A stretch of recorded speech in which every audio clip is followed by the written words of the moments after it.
안녕하세요.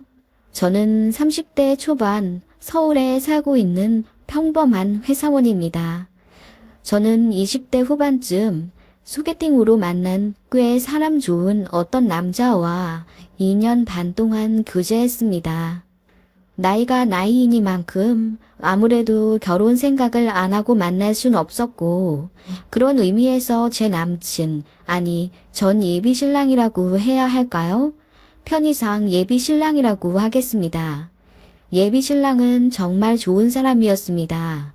혼자 사는데도 늘 깨끗하고 정갈한 옷차림, 배달 음식도 잘 시켜 먹지 않았고, 주말 특근이 많은 제 직장에 종종 팀원들 목까지 도시락을 챙겨주곤 했습니다. 게다가 저는 아버지를 일찍 여의고 외동인데다 어머니는 경남에서 부동산 중개업을 하고 계세요. 엄마는 저를 끔찍이도 사랑해 주셨지만 제가 혼자이니까 어머니 혼자 세상을 떠나면 돈이라도 많이 남겨줘야 한다는 엄마의 책임감 때문에 저는 학창시절 내내 거의 혼자였습니다. 반면 저희 예비신랑은 북적북적하고 사이 좋은 집안 분위기였어요. 가족도 참 많았습니다. 위로 형이 2명, 누나가 1명, 예비신랑은 막내였습니다. 솔직히 누구나 사람에게 꽂히는 부분이 있잖아요. 저는 그런 예비신랑의 집안이 너무 부러웠었던 것 같아요. 친구들도 거의 없고 가족이라고는 바쁜 엄마밖에 없었기에 저에게 없는 무언가가 충족되어 보이는 예비신랑이 좋아 보였던 것 같아요. 예비신랑을 제가 많이 사랑하기도 했고요. 그래서 사귀고 1년 후쯤부터는 예비신랑 집에 종종 놀러 갔습니다. 예비신랑 집은 대대로 주류 사업을 하시기 때문에 예비신랑의 어머니, 형들 모두 아버님과 같이 일을 하고 있었고, 예비신랑의 하나밖에 없는 누나는 대학 졸업하시고 잠깐 회사 다니다가 쉬고 있었어요. 쇼핑몰을 하나 낼 거라고 하던데 사실상 3년째 백수였습니다. 예비신랑 집은 경기도 가평 쪽이었고 드라이브 겸 남양주 쪽에 자주 갈 때 종종 가평까지 찍고 오곤 했습니다. 그렇게 예비신랑네 가족들이랑 안면을 트게 되었고 결혼 얘기가 나온 이후에도 자연스럽게 소통하게 되었어요. 예비신랑 부모님은 정말 자상하셨고 제 기분 한번 상하게 하는 묘한 언행을 하신 적이 한 번도 없었습니다. 예비신랑 형들도 무뚝뚝하긴 하지만 막내 남동생 배필이라고 해서인지 일부러 말투를 부드럽게 노력하시고 저를 아껴주셨어요. 그래서 그 집에 가면 저는 묘하게 그 집에 새로운 가족이 된 듯 하면서 포근함을 느꼈습니다. 다만 약간의 쎄함이 있었어요. 그건 바로 예비신랑의 누나였죠. 그 이야기를 슬슬 풀어볼게요. 저희가 교제 1년 반쯤 이후 예비신랑으로부터 정식 프로포즈를 받았어요. 양가에도 알렸죠. 결혼하겠다고 말씀드렸습니다. 그래서 양가 인사도 정식으로 드렸고 예식장이나 스드메, 신혼여행 같은 것도 천천히 정하며 예비신랑과 미래를 그리게 되었습니다. 상견례 전이긴 했지만 양가 인사를 모두 드렸고 결혼 날도 어느 계절에 하겠다 정도로 픽스되었기 때문에 저희는 사실상 예비신랑, 예비신부가 되었죠. 지금으로부터 반년 전쯤 예비신랑의 누나, 그러니까 예비시누이가 저에게 전화를 하더라고요. 여보세요? 응, 나야. 찬호 누나. 아, 네, 언니. 아, 형님이라고 불러야 하나요, 이제? 무슨 소리야. 그냥 결혼 전이니까 언니라고 불러. 결혼 후에도 뭐 편할 대로 불러도 되고. 에이, 그래도 지킬 건 지켜야죠. 아무튼 언니, 무슨 일로 전화 주셨어요? 사실 말이야. 예비신우는 조금 뜸을 들이더니 이내 말하더라고요. 쇼핑몰을 곧 오픈할 건데 옷 사입을 하려면 새벽에 동대문을 왔다 갔다 해야 하는데 매번 밤새 운전하기가 힘들다는 겁니다. 사입을 일주일에 한 번만 하면 되는데 그때마다 저희 집에서 하룻밤씩 자면 안 되겠냐고 제 허락을 구하더군요. 저희 집엔 친구들도 자주 와서 자고 저도 그런 면에서는 딱히 거리낌이 없었으며 다른 사람도 아니고 곧 가족이 될 예비 시누이라 흔쾌히 그러라고 했습니다. 제 성격상 비싼 액세서리를 하고 다니는 것도 아니고 집에 귀중품도 없기에 크게 신경도 안 쓰이더라고요. 그리고 무엇보다 집이 18평 오피스텔이라 방이 2개 있어요. 하나는 거의 손님용으로 침대를 넣어놨기 때문에 거기 있으면 되는 거고 예비 신우랑 평소에도 편하게 연락 주고받고 만나서도 웃으면서 대화하는 편안한 사이였기 때문에 고민의 여지가 없었네요. 예비 신우는 너무나도 좋아하며 한 달에 10만 원씩 주겠다고 하더라고요. 됐다고 했는데 안 그러면 자기 마음이 불편하다면서 꼭 받아달라고 하길래 알겠다고 했습니다. 아무튼 그렇게 신우는 일주일에 한 번씩 저희 집에서 자게 되었어요. 제가 퇴근할 때쯤에 집에 오셔서 잠깐 같이 저녁 먹고 제가 잠들면 예비 신우는 새벽에 동대문으로 갔다가 사입한 것들 가지고 다시 저희 집에 와서 잠깐 쪽잠 자고 제가 출근할 때쯤 본가로 출발하셨어요. 솔직히 동선도 거의 부딪히지 않았고 예비 신우도 최대한 저 안 불편하게 배려하셨죠. 예비 신우 오는 날은 예비 신랑이랑 셋이서 저녁 먹기도 하고 하하호호 웃으며 시간을 보냈습니다. 예비 신랑은 원래 자상한 성격이라 저만큼 예비 신부도 잘 챙겼습니다. 예비 신우도 남동생인 제 예비 신랑을 참 많이 아꼈어요. 남동생을 바라보는 눈에서 누나가 아닌 엄마처럼 보일 정도로 아주 꿀이 떨어지곤 했습니다. 그러면 시자짓을 할 거라고 생각하잖아요? 제 예비 신우는 전혀 그런 것 없었고 아주 젠틀했습니다. 아주 가끔 싸한 게 느껴졌지만요. 예를 들면 예비 신랑이 밥 먹으며 제 입을 닦아주곤 애기 가슴 묻히고 먹는다고 귀엽다고 할 때 순간 예비 신우랑 눈이 마주쳤는데 살짝 섬뜩함을 느꼈어요. 너무 정색하고 뚫어져라 보시더라고요. 그냥 맥주 한잔 하셔서 눈이 풀리셨나 생각했는데 나중에 알고 보니 다 의미 있는 눈빛이었더라고요. 그리고 예비 신랑 본가에 놀러 갔을 때 밥 먹고 산책할 겸 예비 신랑 손잡고 걸어가는데 뒤에서 갑자기 제 예비 신랑을 껴안다시피 하며 밀더군요. 예비 신랑은 웃으면서 뭐냐고 반격했고 서로 장난치느라 저는 잠깐 소외된 적이 있습니다. 그런 식으로 은근히 저와 예비 신랑 사이를 파고들 때가 종종 있었는데 그렇게 하고 나서는 꼭 저를 더 챙겨준다거나 제 팔짱을 낀다거나 했기 때문에 그냥 사이좋은 누나 동생 사이려니 장난기 많은 예비 신우인가 했었거든요. 아무튼 예비 신우가 저희 집에서 일주일에 한 번씩 왔다 간 이후로 이상한 일이 생겼습니다. 잠을 자는데 제 컴퓨터에서 이상한 소리가 들렸습니다. 제가 잠귀는 좀 밝은 편이라 그 알람을 들었는데 그 소리는 SNS 이중 로그인 알림 소리였죠. 저는 제 노트북이랑 스마트폰을 연동을 해놓고 모든 SNS를 자동 로그인 해놓습니다. 그런데 이상한 소리 때문에 일어나 확인해보니 제가 등록한 기기 말고 다른 기기에서 로그인했다는 알람이 뜨더라고요. 놀라서 바로 그 기기를 차단했어요. 해킹된 건가? 아니면 단순 오류인가? 생각하고 간단하게 SN 해킹 여부를 확인했더니 아무것도 없더라고요. IP도 뜨길래 확인했더니 그냥 대한민국 경기도까지만 확인이 되길래 그냥 별거 아니겠지 하고 넘겼습니다. 그런데 그 이후로 그 이중 로그인 알림이 2번 또 켜졌어요. 이상하다 싶어서 바로 비번을 바꾸어 버렸습니다. 그 이후로는 그런 알림은 뜨지 않았지만 로그인 시도 기록은 종종 있더라고요. 게다가 새벽에 종종 발신자 제한으로 전화가 왔습니다. 거의 2달을요. 전화 받으면 별거 없습니다. 그냥 조용히 숨소리만 들렸어요. 제가 소리도 쳐보고 욕도 했는데 아무 반응 없더라고요. 그런 일이 생기니까 저도 슬슬 겁나잖아요. 살면서 이런 적이 없었거든요.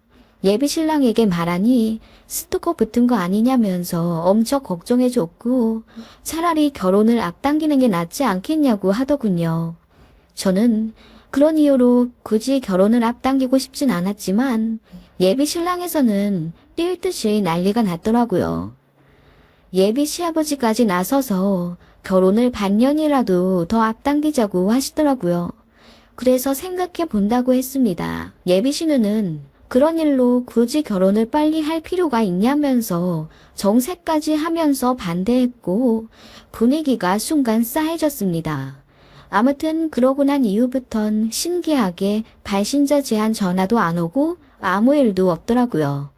어느 날 주말에 예비 신랑이랑 데이트 약속이 있어서 씻고 나와 속옷을 보는데 이상하게 속옷 순서가 묘하게 틀어져 있다는 느낌을 받았습니다.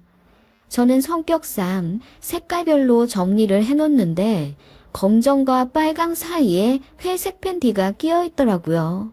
그렇게 정리할 리가 없는데 말이죠. 이상하다 싶었고 누군가 분명 손을 댔다고 생각했습니다. 저희 집에 드나드는 사람은 예비 신우 한 명뿐이기에 제일 의심스럽더라고요. 대놓고 그쪽이 뒤졌다고 하기엔 증거가 없으니 그냥 조심스럽게 카톡으로 얘기했습니다. 일주일에 한 번씩 집에 오는데 속옷 여분을 두고 다니냐고.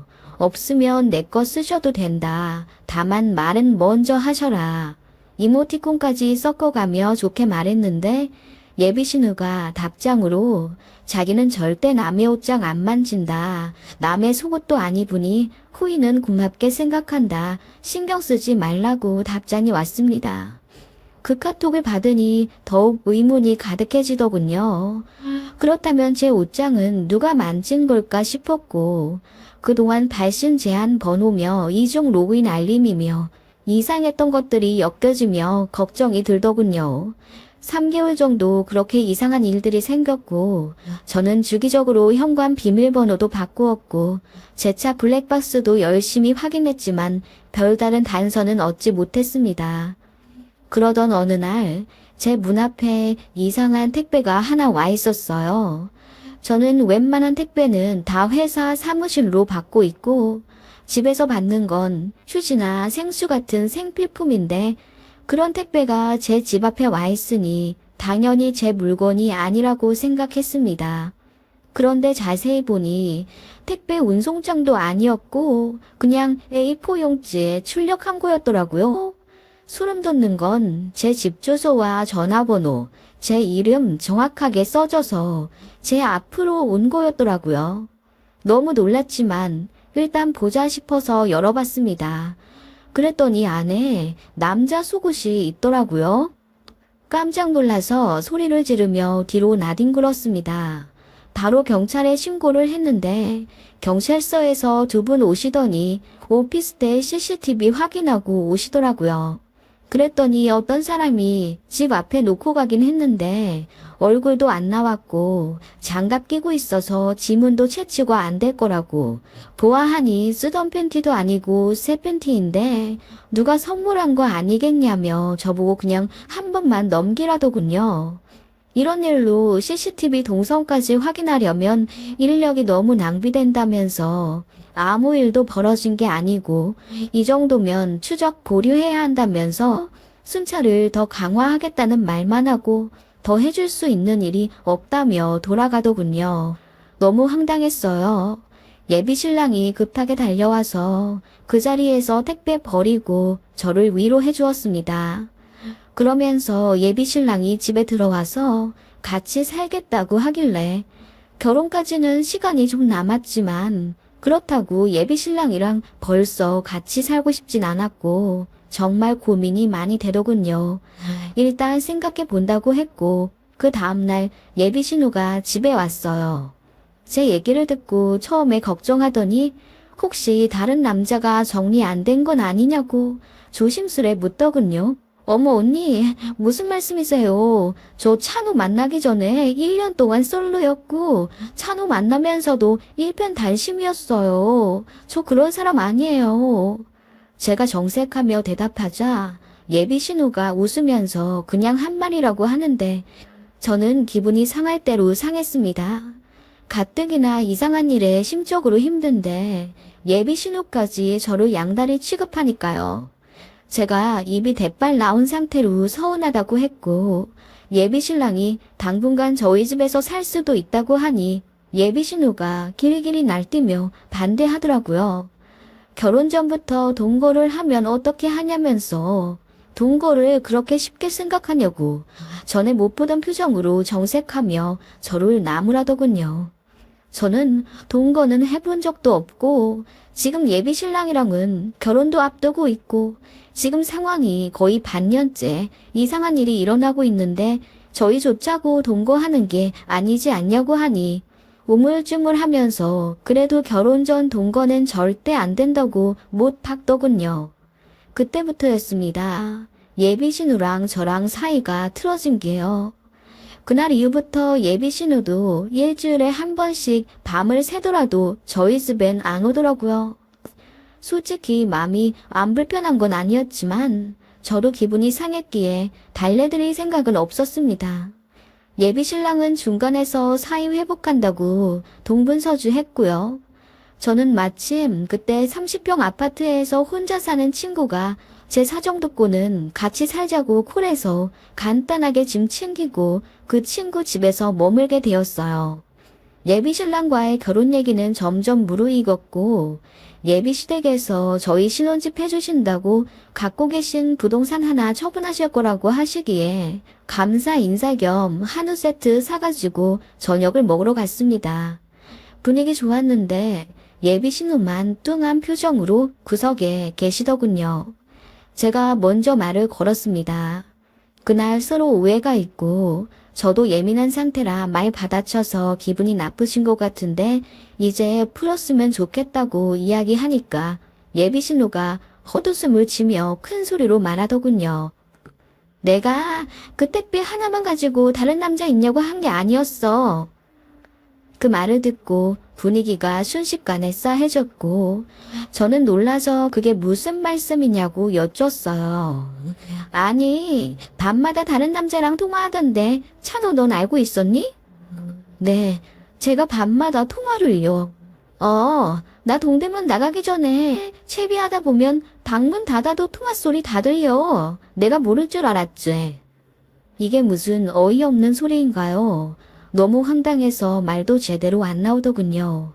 예비 신랑한테 절대 아니라고 손살을 치며 스마트폰까지 식탁 앞으로 내밀었습니다. 저 너무 억울하다고 지금 무슨 소리 하시는 거냐고 따졌습니다. 예비 신우는 그렇게 책임지지도 못할 엄청난 말을 해버리곤 자리를 떠버리더군요. 저는 너무 억울해서 눈물까지 나왔습니다. 스마트폰 확인해보라고 저 다른 남자 있지도 않고 밤에 남자랑 통화한 적도 없다고 하니까 예비 신랑이 알겠다면서 저를 달랬어요. 그렇게 순식간에 이상해져 버린 분위기가 되었고 저는 뛰쳐나와 예비 신우를 찾았습니다. 마당 테라스에 앉아있길래 거칠게 어깨를 잡고 지금 뭐 하시는 거냐고 따졌어요. 왜 말도 안 되는 걸로 이간질 하시냐고. 저 남자랑 통화한 거 듣지도 못했으면서 왜 모함하냐고 울분에 섞여 화를 내니 예비 신우는 아무렇지 않은 표정으로 이렇게 말했습니다. 그냥 그만둬. 내가 더 나가기 전에. 네? 그게 무슨 말이에요? 어차피 너 찬우랑 결혼 못해. 내가 못하게 할 거거든. 하며 일어났고 그때 예비 시어머니가 저희한테 오셔서 예비 신우를 거칠게 미시더군요. 그리고 방으로 들어가라고 소리를 지르셨습니다. 예비 시어머니가 저를 꼭 껴안고 예비 신우 신경 쓰지 말라며 달래시는데 상황이 너무 이상하더라고요. 예비 신우가 이렇게 이상하게 나올 거라는 걸 미리 예상이라도 하신 듯한 행동과 말씀이셨거든요. 무조건 저 믿는다고 말씀하시곤 시간이 늦었으니 이제 서울 돌아가 보라고 하셔서 저도 그냥 알겠다고 하고 예비신랑이랑 차 타고 집에 왔습니다. 예비신랑은 표정은 굳었지만 제 손을 꼭 잡고 운전하더라고요. 그리고 저를 친구 집에 데려다 주며 저를 무조건 믿는다고 미안하다고 사과하더라고요. 그날 친구 집에서 친구와 한잔하며 모든 사실을 털어놓았더니 친구도 예비신우가 너무 이상하다고 조심하라더군요. 저는 솔직히 결혼까지 고민될 정도로 기분이 상했습니다. 예비신우 하나 때문에 이래도 되나 싶을 정도로 뭔가가 이상해도 너무 이상했어요. 예비신우의 제 예랑이 보는 눈빛도 그렇고 모함하는 것도 그렇고 뭔가 더 있을 거라는 생각이 들었습니다. 그러던 와중 잠잠하던 발신자 제한 전화가 또 왔습니다. 본능적으로 예비신우 얼굴이 떠오르더군요. 왠지 그럴 것 같다는 생각에 전화 받자마자 네 언니 무슨 일이세요? 했더니 거기서 헉 하는 소리와 함께 하들짝 전화를 끊더군요. 그 소리는 여자 목소리였습니다. 제가 소리를 질러도 쌍욕을 쳐도 묵묵부답이던 그 전화였는데 언니라는 제 말 한마디에 화들짝 놀라며 전화를 끊다니요. 예비신우라고 거의 단정지었습니다. 예비신랑에게 말할까 고민하다가 말하지 않았어요. 너무 머리가 아파서 그냥 아무 생각하고 싶지 않더군요. 파혼을 하자니 너무 황당한 이유 같고 그렇다고 아무렇지 않게 결혼을 계속 진행할 수는 없는 노릇이었고요. 회사 휴가를 내고 엄마 집에 왔습니다. 엄마한테 모든 사실을 털어놓았더니 여자의 직감은 중요하다면서 결혼이 진행되고 있다는 이유로 멈춰서는 걸 두려워하지 말라고 하셨습니다. 요즘 세상에 이혼도 흔한데 그깟 파혼이 대수냐 하시며 뭔가 깔끔한 느낌이 들지 않으면 그냥 결혼 무르라고 제 편을 들어주셨어요. 그런 엄마 옆에 있으니 마음도 안정되었고 저도 뭔가 생각이 정리되더군요. 예비신랑은 일단 잘못이 없으니 결혼을 조금 미루며 천천히 생각해보기로 했습니다.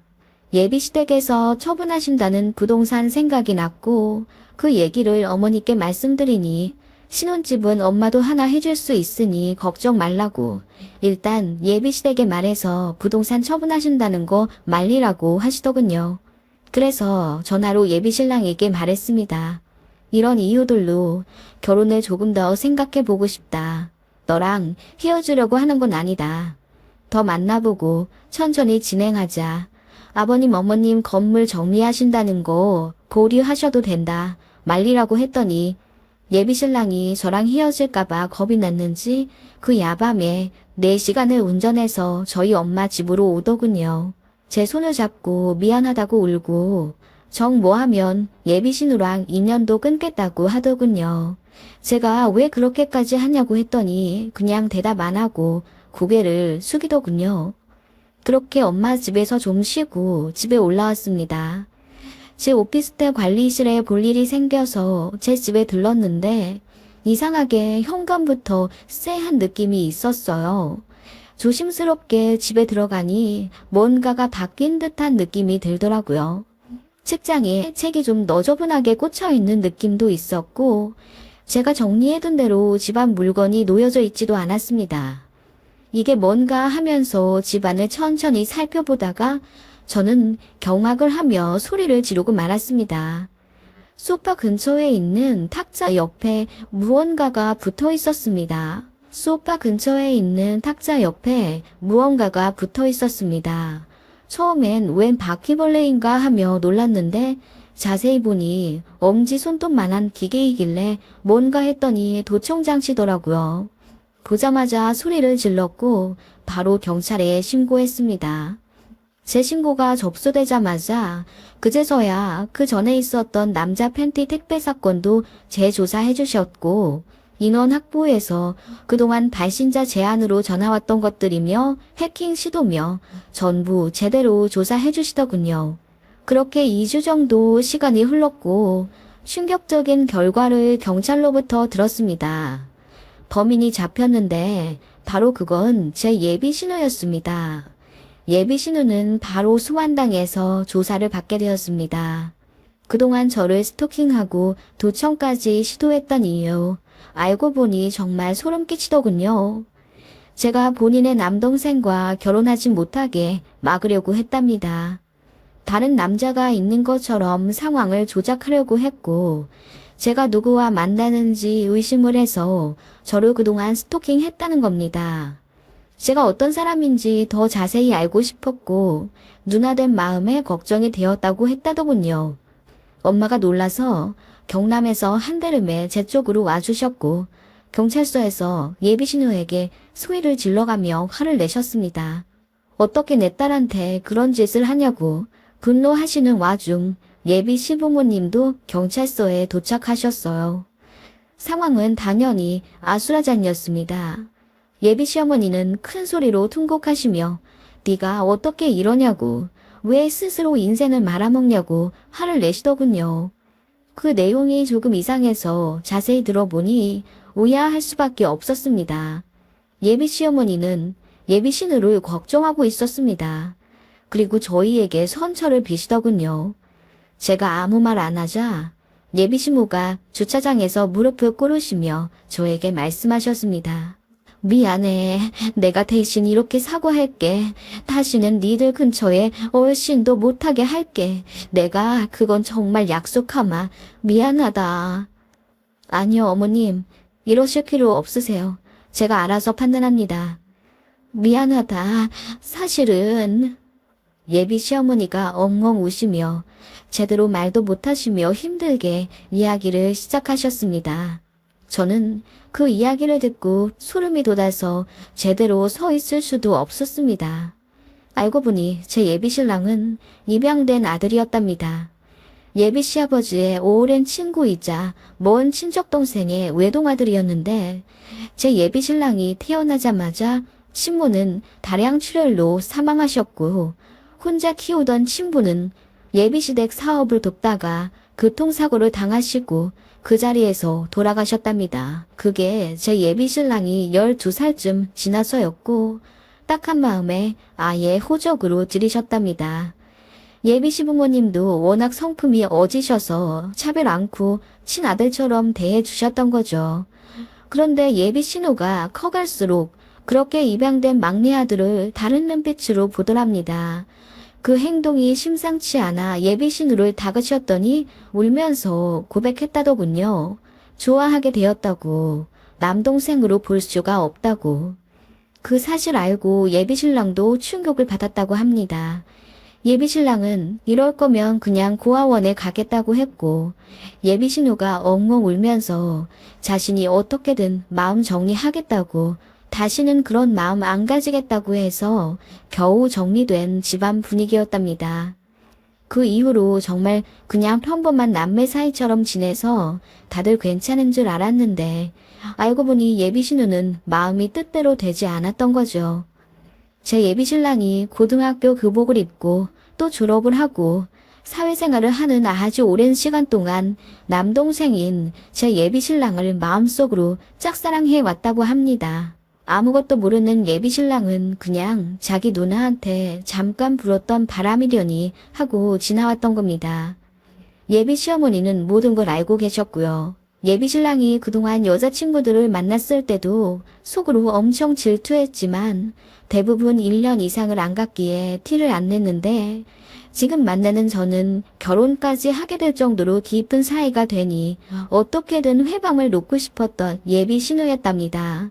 게다가 무슨 생각인지 제가 진짜로 다른 남자가 있을 거라고 생각을 해서 증거를 포착할 생각에 도청장치를 설치한 거라며 더 심도 있게 조사를 했더니 예비 신우가 사실대로 모든 걸 밝혔더군요. 마스터키를 불법 복제해서 제가 비번을 여러 차례 바꿔도 제 집에 드나들 수 있었다면서 저는 그 모든 이야기를 듣고 소름이 돋지 않을 수 없었죠. 예비 신우는 저에게 아무 말도 안 하더군요. 저를 쳐다도 안 보더라고요. 예비 시어머니는 그렇게 저를 붙잡고 비시면서 다시 얼굴도 안 보고 살게 할 테니까 어떻게든 이번 일은 선처 좀 해달라 하시며 저와 제 어머니를 설득하셨습니다. 저는 그 무엇보다 제 예비 신랑한테 너무 실망스럽더라고요. 입양이 되었다는 게 숨길 만한 일도 아니고 밝히고 싶지 않다고 하더라도 결혼할 사람에게 아무 말 안 하는 것도 이상하지 않나요? 왜 그렇게 감쪽같이 숨겼는지 배신감이 들었습니다. 게다가 예비 신우가 본인을 좋아했었다는 사실도 왜 저한테 말하지 않았는지 예비 신랑에게 파혼을 선언했습니다. 하나를 숨기면 열을 숨길 사람이라고 신뢰가 안 가서 도저히 인생을 같이 그려나갈 수가 없다고 했습니다. 게다가 결혼은 집안과 집안이 이루어지는 대소사인데 그런 집과는 인연을 맺을 수가 없다고 단호하게 말했어요. 예비 신랑은 정말 당장이라도 죽을 듯이 울면서 미안하다고 사과하더라고요. 입양됐다는 사실을 말하는 순간 하자 있는 사람이 되는 느낌이라 살면서 그 어디에도 말한 적 없다더군요. 그동안 만났던 여자들한테는 물론이고 새로 알게 된 사람들에게도 밝힌 적이 없다고. 그만큼 그냥 친부모처럼 생각해 왔다며 그냥 예비 신우만 안 보고 살면 되지 않냐며 눈물로 저를 설득하더라고요. 저는 그럴 생각 없습니다. 일단 예비 신랑에게도 신뢰를 잃었고요. 예비 신우와 모든 걸 알면서 가만히 계셨던 예비 시부모님도 소름 끼쳐요. 남동생을 좋아하는 누나라니, 그리고 결혼하지 못하게 예비 신부를 스토킹하고 모함하고 도청까지 시도할 정도면 제정신 아닌 거 맞잖아요. 어차피 안 볼 사람들이라 선처할 생각 없고요. 이렇게 파혼해도 눈물 한 방울 나지 않네요. 여러분은 어떻게 생각하시나요? 저는 예비 신우이가 범인으로 잡힌 이후부터 매일매일 소름 끼치고 밤에 잠도 못 자요.